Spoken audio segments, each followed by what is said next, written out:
So I am going to be doing something slightly different today. I have got my spiel as usual. I have graphics that I'm going to show on the screen because I've come up with something that helps me. I'm a visual learner, and when I learn something, I try to analogize it into something that that makes sense to me, you know? So as you know, if you've been watching Daily Fuel for the past month or so, I've mentioned several times that I'm reading the book by Dr. Joe Dispenza, Breaking the Habit of Being Yourself.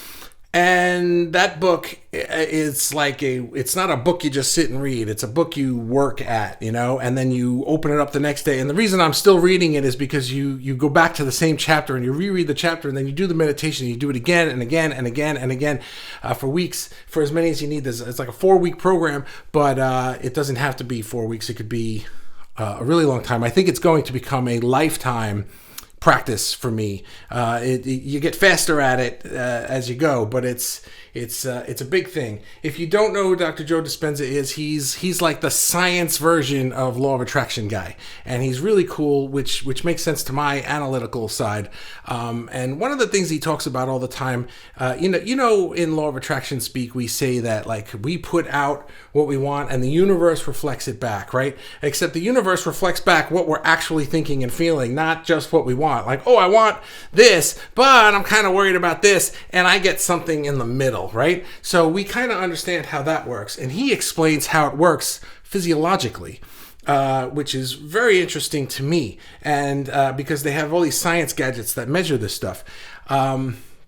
So, for example, what he explains is that we use our brains to send out our thoughts as waves, and they go out as waves, right? And our heart is a magnet that attracts back from the universe. Now, the thing is that our heart wants to attract back perfection, everything that we really want. But our brain, we're like screwed up thinking and worrying about things that we shouldn't be. We're focusing on things that are not our job.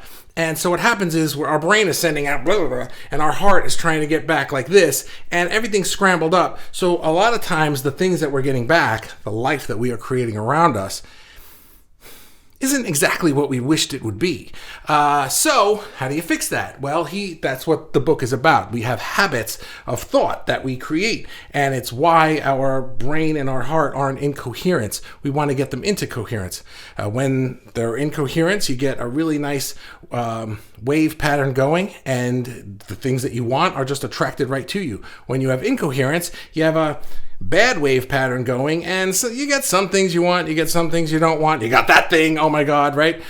So one of the ways that he explains it is we need to get out of our bodies and into the 5D, into the larger dimension, into the vortex, into the quantum field, and we do that in his book through meditations, and a lot of us, I'm sure you know what meditations are, right? And so we do that, and he says it's called getting through the eye of the needle. We have to get out of our bodies and into the eye of the needle. I'm getting to my stuff, right? So meditating is very helpful, but what I have been noticing is that the way that I feel when I meditate correctly is the same way that I feel when I'm really into doing my art. And the other thing that I've noticed is that I have not really been into doing my art in a very long time. And I think that that's why I have seen the things in my life be the way that they are, which are, okay, you know, I have a nice life. Nobody would look at my life and complain, but they're not amazing what I want, right? So I have come up with some things, right? Arnie Giskey's here. Hey, Bobby D. What's going on, man? How you doing? I just glanced down and saw that. So, hi. Okay, so have you guys... now, I am a creative person, obviously, because I'm running an artist group, but whether you know it or not, because I've said it a lot of times about this with Dr. Joe's book, obviously, but I'm also an analytical guy, a science guy. I have an engineering background. I went to school for engineering. And so I'm left brain, right brain, and they work together for me. So I was taking his stuff and I was really trying to create some kind of analogy that works for me, and I want to share it with you. Now, have you ever seen a circuit? A circuit, right? We've seen these things in like third grade science fairs where you have the battery and the light bulb, and you connect the wires from the battery to the light bulb. And what happens? The light bulb lights up, right? Okay, so that looks like this. Here up top, damn it, I was practicing this and I still did it wrong. Here up top, we have this thing, the plus or minus, that's the battery, okay? And down at the bottom, the little L, that's the light bulb. And those two lines, where is it? Those two lines, I cannot get this right, so I'm going to be screwing this up the whole video. The two lines going down, those are the two connectors. You need two because the one sends the electricity from the battery to the light bulb lights up, and then the energy goes back to the battery from the light bulb through the other wire, and that is a completed circuit. The light bulb works. If you mess it up, now I'm going to show you the next graphic. The battery and the light bulb are the same, but I'm going to mess up the wires. Watch this. Okay, so there's our battery and there's our light bulb again.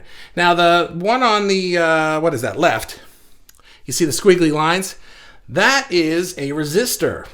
We've heard that word before, resistance. We're constantly putting resistance up. So in this circuit, the light bulb is saying to the battery, whoa, resistance, whatever. You know, I'm thinking about this, I'm thinking about that, all this crap. The light bulb doesn't want the power from the battery. So the battery is sending power to the light bulb still, but it's going through resistance. It's going through a resistor. And by the time it gets to the to the light bulb, it's not all the power. So what happens? The light bulb dims, right? Now on the other side, you notice I added a little switch there, and the switch is open. So in this kind of a circuit, if the switch is open, the whole circuit's dead, right? The flow isn't going anymore and the circuit's dead. But if you close that circuit, then it continues. So I put that there because in the next one is the one that's the analogy of life, and there's going to be an open switch, and I just wanted you to see what it looked like. So that's a resistor and an open switch. I hope I'm not losing you. Okay. Now, this next one I'm going to show you is the analogy of life, and it's going to have the battery and it's going to have a light bulb, except it's not a battery anymore, it's source energy, and it's not a light bulb anymore, it's me. And I'm also adding a third thing off to the side, so it's going to be a triangle, okay? And the third thing to the side is going to have an A on it, and it's going to have all the wires messed up. So don't look at this and go, what? I'm going to explain it. Here we go. There it is. Okay, so I got it. That right there, that's source energy, okay? The little squiggly line. Source energy, the universe, everything, all power, right? As Abraham says, the energy that creates worlds. That's it right there. Look what it's connected to. It's connected to me. Why? Because I'm awesome, okay? And you know what? It's connected to you too because you're awesome too, but this isn't your show. It's mine. So this is about me. So that M right there, that's me. And if you notice, there's a nice big resistor between me and the source energy. Why? Because I'm awesome, but I'm also an idiot, and I add a lot of resistance. Off to this side. It's on this side for me when I'm looking at the screen, but I have to do it backwards because my screen isn't mirrored. Anyway, so off on this side, you see that thing right there. Boom, that's the A. That's my art. That is what I need to create. And so as you see, there's now a line connecting from me up to my art, right? And also another resistor there, which I'm going to explain in a minute. And then finally, the third line is the connection from the art back to the source energy, the battery, with a switch, right? So here we go. Let's explain these. Number one is me saying, where is it? Here it is. Number one is me saying, I need to control how and when I get the energy from the universe. That's what that resistor is, number one, right? I need to control how and when. That's what I do all the time. That's what a lot of us do. I need to get paid. I need to get this. I need to get that. When are they going to send it to me? How am I going to get this thing? When is it going to happen? How am I going to do that? That's a lot of resistance. And the universe, being really, really nice, says, well, if you want to figure it out, go ahead. We were just going to give it to you, but, go ahead. You figure it out if you want to. We'll wait over here. When you're done trying to figure it out yourself, let me know, and we'll give it to you. I'm still not done trying to figure it out myself. So that's why that resistor's here. Number two also has a resistor. That's the line over here between me and my art. And that line is, I really want to do my art. I really, really want to work on this project. I've been wanting to do it for 20 years now. It's not the right time. I have to do this thing. I have to do this thing with my family. We're moving, or I just got this new client. You know what? When that stuff happens, when I get to that point in my business or in my life or whatever, then I'll be able to start the art. When that happens, then I'll do that thing I want to do. When I lose weight, then I'll be happy. When I get a boyfriend or girlfriend or whatever, then I'll be happy. Then I'll be this, right? When I get that job that I want, then I'll go on that vacation that I want to do. It's when something great happens, then I'll finally start. You're going to be waiting a long time if you wait like that, because that's not how it works. And then number 3 is the line across the top. Now, I wrote a switch in there. It could have been another resistor, but on top of all of this resistance that I've just described as part of my life, I also realized I have another thing that I do, and that is that I want to do this art project, and I want to do some storytelling, and it's going to have, comic books and music and stuff like that. But I can't go around telling people that's what I do. They're going to look at me like I have 6 heads, right? And I need to do something that's justifiable, that sounds respectable, that has some epic purpose to it. I can't just make a TV show for kids. I need to make a TV show for kids that's going to solve global warming, because I'm awesome and that's what I have to do. But I put this pressure on myself to do it. It's got to be epic. It's got to be amazing. It has to be the best. But until I can figure out what the best is or how amazing works, I can't even start it, So those are the 3 things that, I got the system wrong. Those are the 3 things that I've done that kind of screw me up. Whew, it's really hard being me. So let's fix that, shall we? This is what it looks like fixed. Now, by the way, notice where 1, 2, and 3 is, okay? Because on this next thing, I'm going to show you what the line's fixed, but you're also going to notice something about the numbers. The numbers are in a different spot. Now it's the same 3 things. It's still the source energy and me and my art. Except if you notice, the number 1 is no longer between source energy and me. Because before it was, where is it? I need that energy to get going. I can't do anything without you, right? It was that. And then number 2 was, I'll make my art. But really, it's the other way around. It's number 1 is, I'm going to be me. I am going to put energy into my thing. I am going to start creating this project. I am going to meditate. I am going to be a happy person. I am going to find things to be grateful for every day. I'm using the art as the thing up here because that's what this group is about. And I'm talking about really getting into this project that I want to do for myself. Now, if you notice that I put the A in a weird shape, right? So I want to do my art now. And that A is in that shape because in a circuit diagram, that's a transducer. And a transducer is something that takes energy and transforms it or transmutes it into something else. So, what do we do here? Well, that is taking the energy, number 2, is taking the energy and moving it along that line for number 2, back to source energy, and it's transmuting it, it's transforming it, it's expanding the universe. It is making its own purpose. I want to make the thing I want to make because it makes me happy to make it. And then I put it out into the world. And then when people see it, they get what they want out of it. And it creates this snowball effect of purpose. But if I'm trying to figure out what the purpose of it is for everybody before I even start it, I can't do that. I don't know how to do that. I only know how to draw this thing and make this song and put it out there. That's all I know how to do. And that's all you know how to do. But we try to figure out the whole damn thing before we even start. And then number 3 is, now that I've expanded the universe, it's now the universe is able to send that energy my way. Because what does the universe want to do? It wants to swoop in and support me.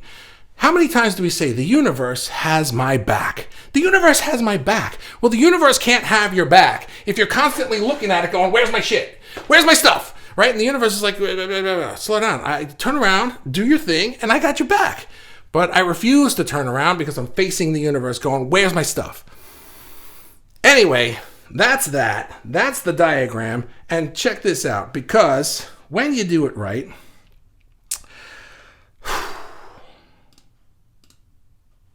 clicking all the wrong damn buttons, sorry. When you do it right, you get that. Now this is the heart, right? Here it is. This is the heart. Now the brain is sending out waves and the heart is the magnet that's pulling it back in, and they are in coherence because I am moving in the right direction and I am creating things the way that I was supposed to be creating things, instead of me trying to figure out how I'm going to get all the resources to do it and what the purpose of it is. And before I figure all that stuff out, none of which is my job, I'm not even going to start the damn thing.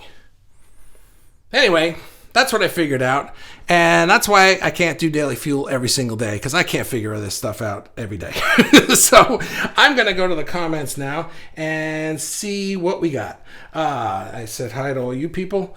Yeah, so who's still here? Amy says hello. I saw that. Robin says I can be a little devil sometimes. I saw that. Yay, graphics, right? I have to fight my habits sometimes, and sometimes it's awesome. It's often, more often than I need. Yeah, these are habits, right? Because that's what the book means, breaking the habit of being yourself, because it's such a habit to look at the world and just be like, this thing happened and I have to figure out how to fix it. Or I want to do this thing, but in order to do it, I need these resources, so I have to figure out how to get those resources. None of those things are our job. Our job is to do the thing and let the resources show up. But that's really hard because that requires faith, that requires trust, and that requires you going against the current of everybody in your ear telling you that's not how the world works. Well, it might not be how the world works in our 3D version of it, and that's why everybody's life is hard, but that's how the universe works, and very few of us are actually doing it the right way. And that's why not many people are living the epic life that they want to be, but they're watching the ones on Instagram who figured this shit out, and they're doing it. I'm very passionate about this today. Arnie says, hey, my mind is so busy it's hard to meditate, says Robin. Yeah, I hear that. Sometimes I have a hard time meditating too, but when I can't meditate, then I don't try. I'll go try. That's why I'm saying, like, do you notice, like, meditating isn't even in this graphic? Because the art takes the place of that. Me doing the art is me getting in the zone, me getting in that flow state. When I'm doing the kind of artwork that I really want to be doing, that's all that's required for this. I'm not talking about doing some website for a client. I will do that, and I'm happy to do that. But I'm talking about really making the thing, telling the story, writing the song, doing the thing that I was born to do. Because when I do that, I just get into this flow state, and it just flows out of me. I can't even help it.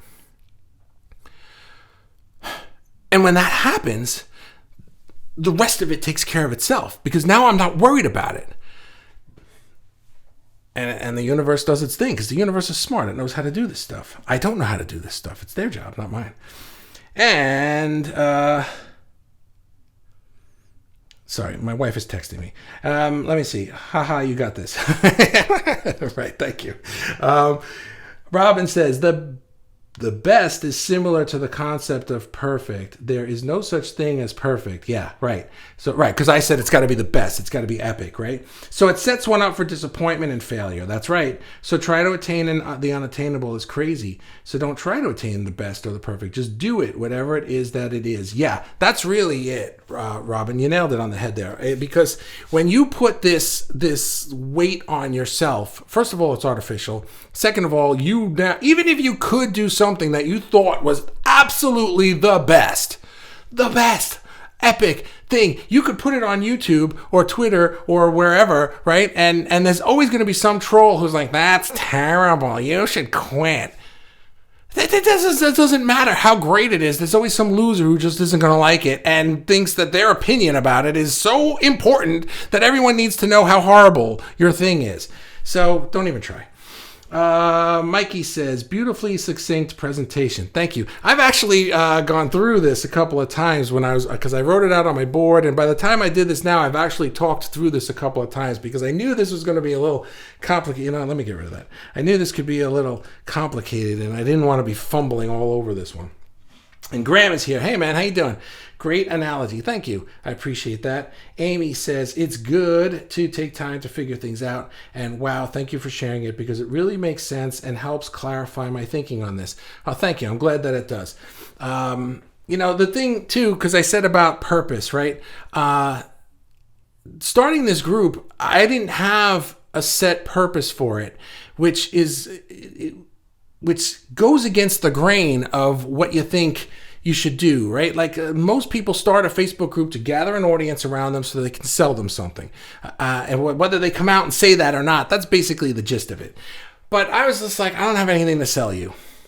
And I want to start a group because I just need to start saying something to somebody. And I really didn't even know what the purpose was. And the purpose has sort of shown itself to me over time.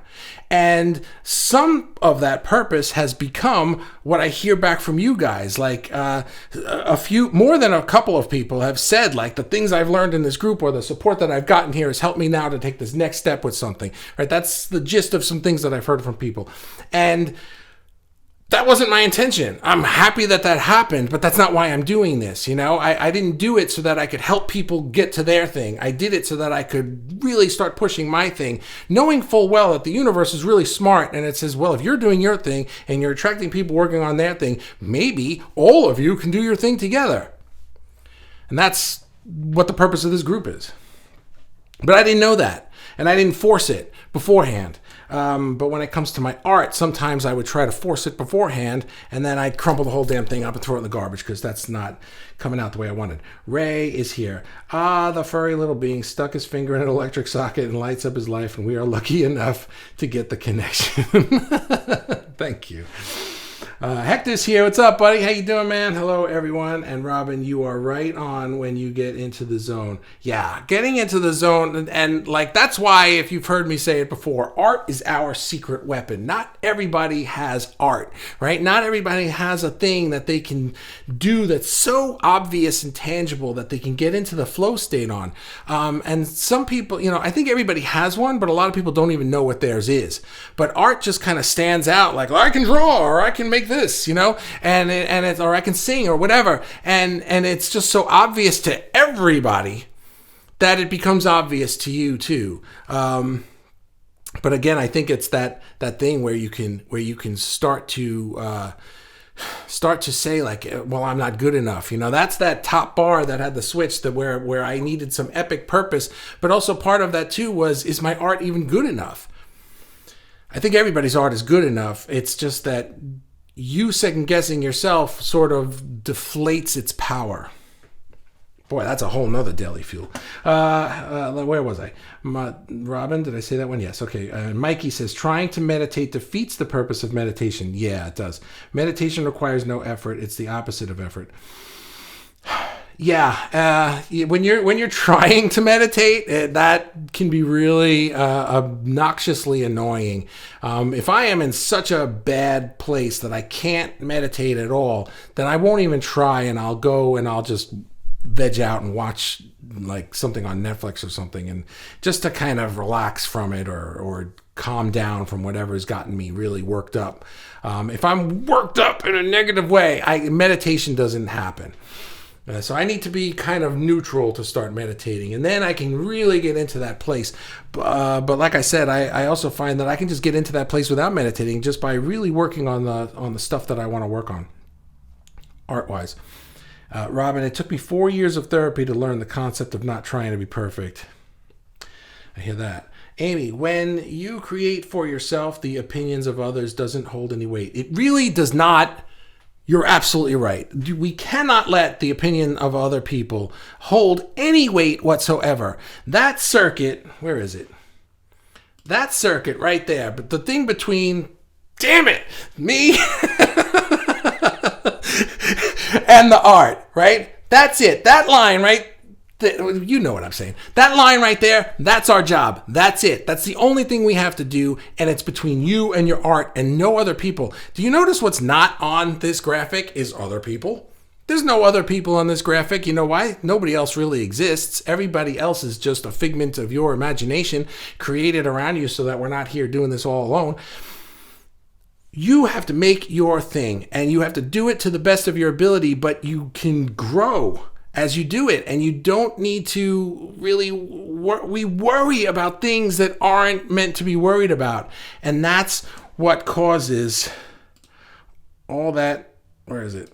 All that resistance, right? All that resistance is from worry and stress. Am I good enough? Am I this enough? Are they going to like it? What is this one going to think? Who would buy this, right? All of these things are the resistances that we create that screw things up. Looks kind of weird when I overlay them like that. David says, just to let you know, I sent you a message yesterday. Can you let me know if you got it, please? I didn't know that you did. I'll check. Robin, see, Bobby, that's it. You just said that you had no idea what this group was going to be for, but you just had to do it. Yes. And from what you say, it seems that the purpose is showing itself. It's from the universe. Absolutely. That's it. I read a book, and after I read a different book, and after that book, I was just like, I really feel like I need to start a Facebook group. And I had no idea why I was doing it, other than I wanted to surround myself with people who were learning this stuff. And well, here you are. Ray says, and you do realize that the top of your connection is a 3. I did not realize that. That's funny. Well, yeah, the top of my old connection, right? This one was the 3. So I changed it, though. You're right. Look at that. See? Anyway, guys. Wow. That was fun. Was that fun? I enjoyed that. David, right. All right. I'll have to remember to check my messages from you. All right, guys. If there's no other comments, then I'm going to go. And, yeah, I'm tired. That one was exhausting. I will. I'll be back next week. We'll do a couple next week. Like I said, I'm going to do like 1 or 2 of these a week. Probably 2. 1 doesn't sound like enough, but 2 sounds good. Tomorrow, and not tomorrow. I'm using my time now to work on this project, and it's coming together in my mind, and I'm sketching things out, and I'm just really, really excited about it. And it's interesting to me because it seems less than what I thought it would be. And when I went through this process and realized, like, what do you really want to do? And when I was honest with myself, the answer was much less than what I thought it was going to be, because the bigger, more epic thing was what I thought it needed to be justified in me doing it. When in reality, I have to do this thing because that's what I came here to do. And if I'm not doing it, then what's the point? Robin says fun, and no, the top of the heart is a 3. Well, okay, I know what you're saying, but I put that like that. See, with the 2 there, because the third thing would be that Source finally shows up and supports me. But I know what you're saying. I'm with you. Doing our art can be meditative in its own right. Yes, that's the point of the whole thing, is that the meditation is one way to go through the eye of the needle and to get into that quantum state. But also doing my art gets me in that quantum state, gets me in that flow state, right? We call it getting in the zone. And that's the point. All right, guys. Graham, you can have the booby prize today. Last comment. So I will see you soon, and I'll be around in the group, and we'll do some more Daily Fuels next week. Have a wonderful day. See you next time. Bye.